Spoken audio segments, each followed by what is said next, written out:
إمكانيات بفضل الله ضخمة وعطاء لا ينقطع. أقول لكم غزة ليست وحده. نرى ما يقع في غزة من عدوان وقتل.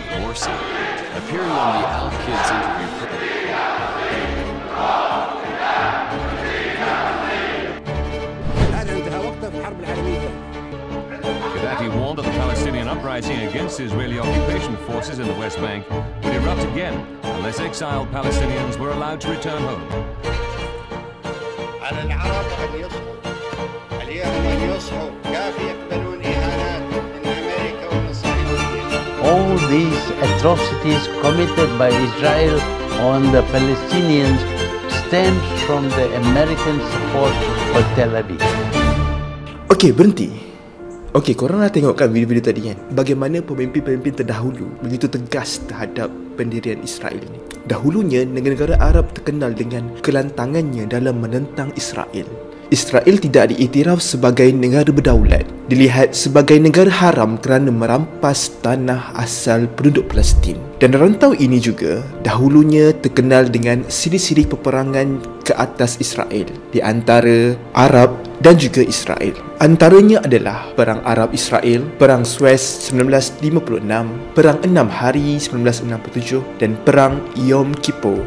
Kebanyakannya pemimpin-pemimpin negara Arab masing-masing sangat jelas dalam menentang pendudukan Israel ini. Atas dasar Arab daripada semangat pan Arab yang anti-Israel pada awalnya berubah kepada menormalkan hubungannya dengan Israel, dan sedikit demi sedikit negara Arab mula menerima Israel sebagai negara yang berdaulat. Dan bagaimana Israel yang kecil ini, yang dikelilingi oleh negara-negara Arab yang dilihat sebagai musuhnya, dan sekarang menjadi rakan kepada negara-negara musuh ini. Dan dalam video ini saya akan tunjuk kepada anda bagaimana hubungan normalisasi ini mula berlaku dan mana hilangnya pemimpin-pemimpin Arab yang berani dalam menentang Israel ketika ini.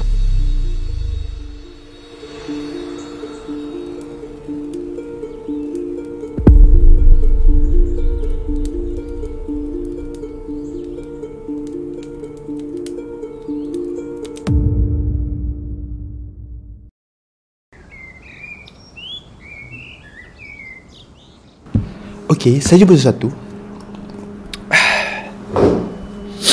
Okey.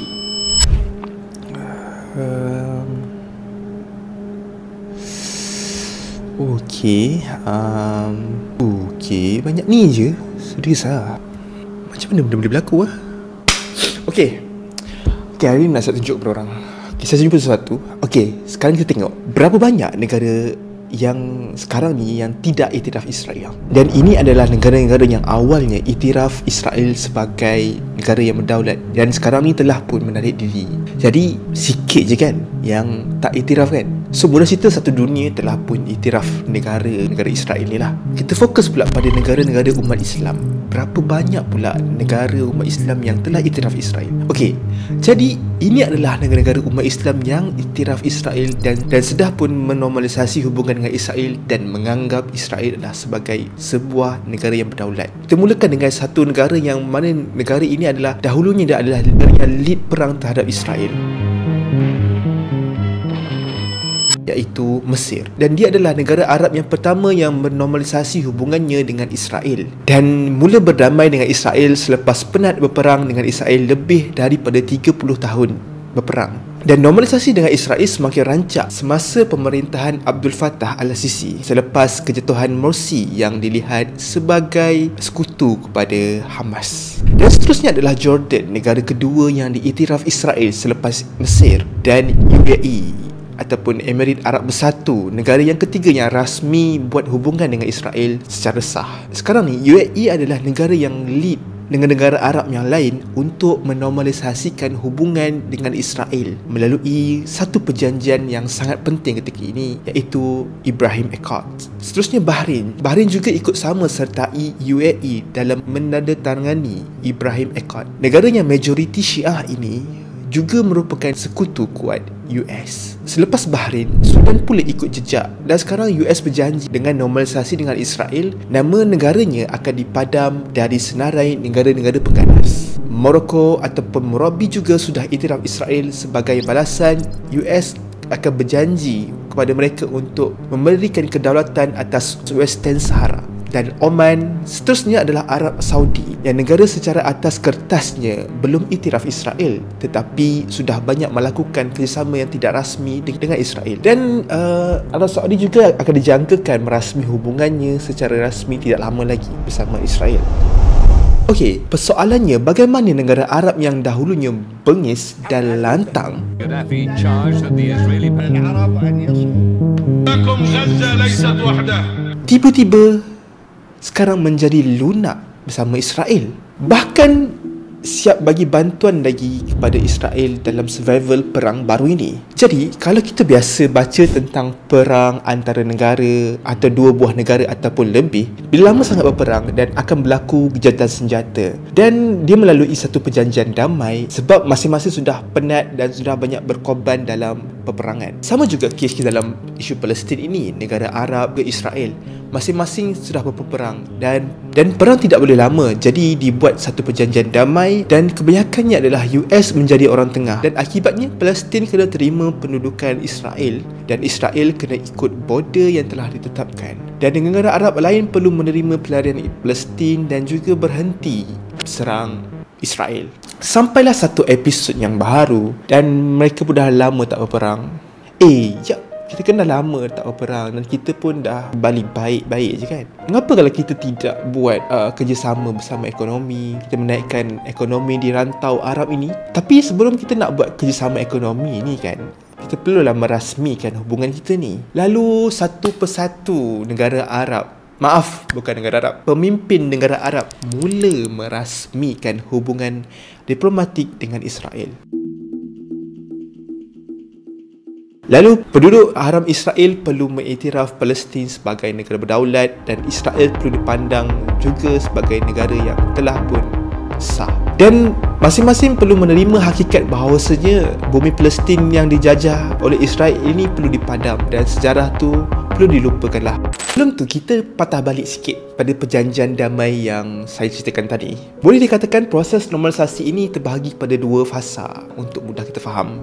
Okey, fasa yang pertama adalah bermula pada 70-an dahulu sehingga 2000. Fasa perdamaian antara Palestin, Israel dan juga negara-negara jiran Arab ini, Mesir, Jordan, Saudi Arabia dan Syria dan Lebanon.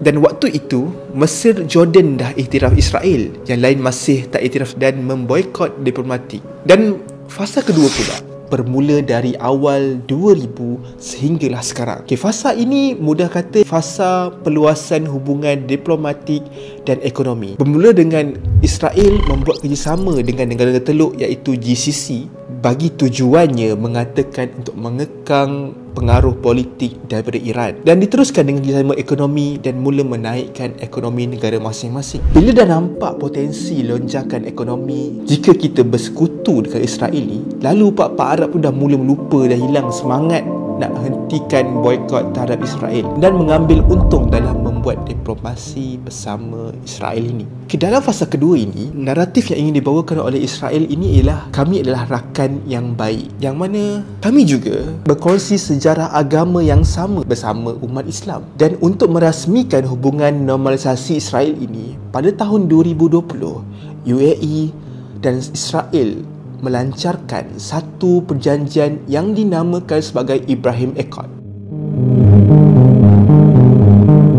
Okay, apa idea dalam Ibrahim Accord ini? Mudah ceritanya adalah dia menggambarkan bahawasanya agama-agama yang memasukkan Nabi Ibrahim sebagai daripada sejarahnya, kita biasa dengar sebagai agama langit ataupun agama samawi. Contoh ketara ialah agama Kristian, Islam dan Yahudi, kerana dari selepas kelahiran Nabi Ibrahim lah lahirnya para Nabi bagi tiga-tiga agama ini. Cuma mudah cerita, kita daripada keluarga yang sama daripada Nabi Ibrahim. So kenapa kita perlu berbenci dan kita perlu bergaduh. Itu adalah idea asal untuk Ibrahim Accord ni lah. Untuk maksudnya dia nak pluralism, tak ada pun agama, dia nak menghilangkan kebencian. Pelbagai program kebersamaan diusahakan untuk memudayakan normalisasi dengan Israel, baik secara seni. First time since the historic normalization deal between Israel and the UAE.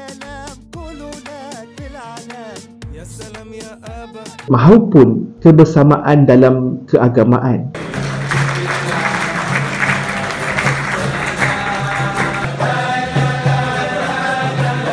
Soalannya di sini, kenapa kena buat sampai macam tu sekali? Okay, untuk memahami ini, jom kita melihat sejarah. Zaman mana dahulu, masyarakat Arab dan umat Islam zaman berzaman terkenal dengan kebenciannya terhadap negara Israel ataupun Yahudi ini yang menjajah dan merampas tanah Palestin. Dan juga faktor-faktor sejarah dahulu yang mana diorang banyak menindas, dan juga dalam sirah Nabi sendiri, diorang menjadi tali barut dan juga mengkhianati perjanjian bersama Nabi. Dan juga faktor utama dalam peperangan Arab Israel dahulu pun disebabkan oleh agama dan semangat kebangsaan Arab.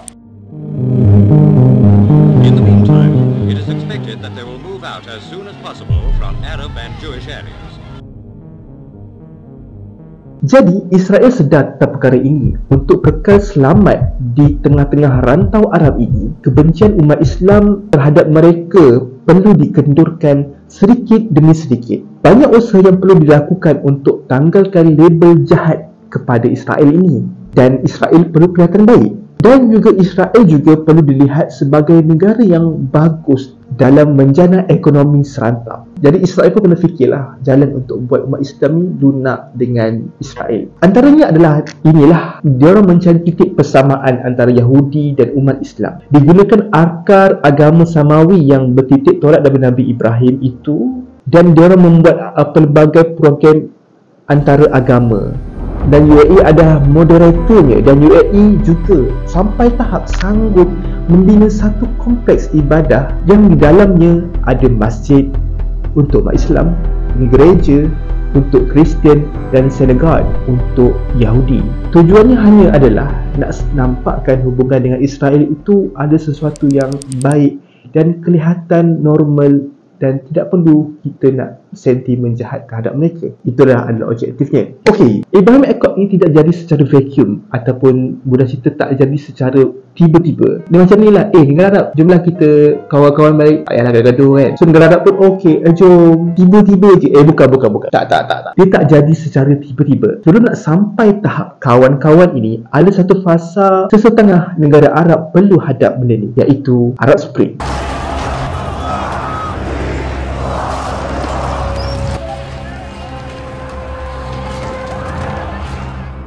Arab Spring ni secara mudahnya adalah proses persediaan beberapa negara Arab untuk diletakkan pemimpin-pemimpin yang memenuhi KPI US ataupun memenuhi standard yang US nak lah, maksudnya dia. Mungkin dia orang diktator sebelum ni, tapi dia akan mencari pemimpin yang akan ikut US dan takkan halang usaha-usaha Israel untuk meluaskan pejahannya. Macam mana tu? Okey. Dengan cara dia orang menggulingkan pemimpin-pemimpin yang tidak tunduk dengan US dan huru-harakan negara Arab tersebut, hancurkan negara-negara Islam yang dilabel sebagai jahat, pengganas, teroris dan apa lagi Khawarij. Kemudian dinaikkan pemimpin-pemimpin diktator yang ikut telunjuk US. So dulu tak ikut ke telunjuk US? Dulu ikut. Dulu diktator juga, jahat juga, tapi dia masih menentang Israel. Dia masih melawan Israel. So dia orang tak dianggap sebagai pemimpin yang baik di mata US. Bila dah naik pemimpin-pemimpin ini, Israel pun mula rasa selamat sikit lah. Barulah mulakan jalan untuk membuat projek normalisasi di era baru ini. Dan kalau korang nak tahu, negara yang main peranan penting dalam negara Arab Spring ni adalah UAE. Tapi, kenapa UAE yang paling terlead untuk normalisasi ini?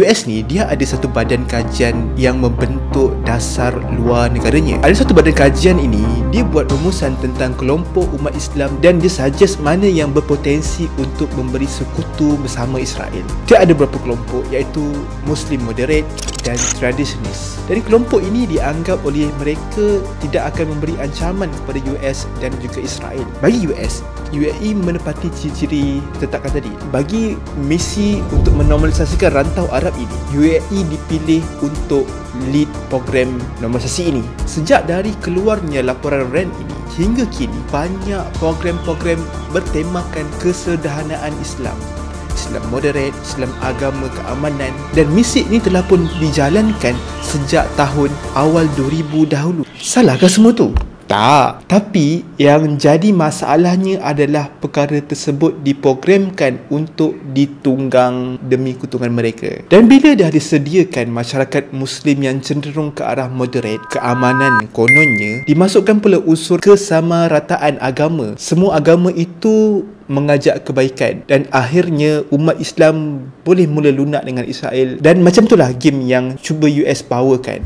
Benda ni dia agak sensitif sikit dan benda ni agak halus untuk kita faham, untuk bawa soft power dia terhadap di rantau Arab ini. Dan untuk yang terfikir kan, kenapa US ni sayang sangat dengan Israel ni? Okey, sini saya nak cerita sikit lah secara ringkasnya lah kan. Dari persepsi politik dunia, US perlukan Israel ini di Timur Tengah supaya dapat counter dari musuh dia daripada blok Iran, daripada Rusia, Syria dan Lebanon yang menentang dasar US. Israel perlu dipagari dengan negara-negara Arab yang iktiraf Israel sebagai negara yang sah, dan pemimpinnya perlulah memenuhi KPI US untuk menjadi sekutunya. Barulah diorang selamat. Kalau kita lihat usaha US dalam membackup Israel dalam sejenak penjuru, kadang kita terfikir yang sebenarnya unsur politik sahaja tidak cukup. Dan kita tidak boleh nafikan sebenarnya memang ada unsur agama dan kepercayaan dalam menormalisasikan Israel. Okey, macam mana tu? Dalam kabinet US ni, ada banyak pelobi-pelobi Israel. Pelobi Israel adalah Zionis. Zionis pula terbahagi pada dua jenis, iaitu Yahudi dan juga Kristian. Dan mengikut kepercayaan akhir zaman Zionis, kononnya orang perlu kembalikan orang Yahudi ke Israel sekarang supaya mereka dapat selamat daripada akhir zaman nanti. Kononnya lah kan, kepercayaan orang Yahudi Zionis dengan cita-cita mereka, iaitu kembali ke tanah asal mereka dan hidupkan kembali kerajaan Israel Raya bagi mengulangi kejayaan King Solomon mereka. Kononnya lah kan. Untuk merealisasi impian Zionis ini, Israel perlu selamat berada di tengah-tengah rantau Arab ini, rantau umat Islam dan rantau yang mencabar bagi mereka ini. Dan untuk kekal selamat, pelobi Israel perlu melobi kerajaan US untuk sentiasa supply bantuan ketenteraan, senjata dan dana projek normalisasi ke negara-negara jiran mereka itu. Dan nak kata sungguh-sungguh, US dan Israel ini dengan misi mereka ni, sejumlah besar dana telah dikeluarkan sepanjang proses normalisasi yang sangat panjang tempohnya ini. Semua plan damai, kerjasama dan pujuk negara-negara untuk iktiraf Israel dengan habuan pembangunan ekonomi pada mereka. Semua ini US keluarkan dana berbilion-bilion. Dan yang terbaru adalah shipping ataupun melalui koridor darat UAE Israel semasa Yaman menyekat jalan laut di Bab al-Mandab. Dan kedudukan jaringan kereta api Israel yang melibatkan Jordan, Saudi, Bahrain dan Oman dan UAE. Dan negara-negara yang terlibat dalam laluan ini mendapat lonjakan ekonomi. Dengan projek rail ini juga, Israel boleh memaksimumkan Port Haifa sebagai pusat perdagangan kapal kargo Eropah dan US berlabur di lautan Mediterranean. Jadi, dan tak perlu lalu laluan Bab Mandab, Yaman dan Selat Hormuz tu yang dikira bahaya sebab ada Iran di situ. Dan ada banyak lagi projek-projek yang cuba dilaksanakan hasil berkat normalisasi terhadap Israel ni. Panjanglah kalau saya nak cerita kat sini, dan tunggulah daripada video-video yang akan datang, saya akan kupas satu persatu. Dan sekarang ni kita boleh lihat yang mana rakyat US makin marah terhadap kerajaan mereka sebab keluarkan dana yang besar untuk hancurkan manusia dan membuat genosid.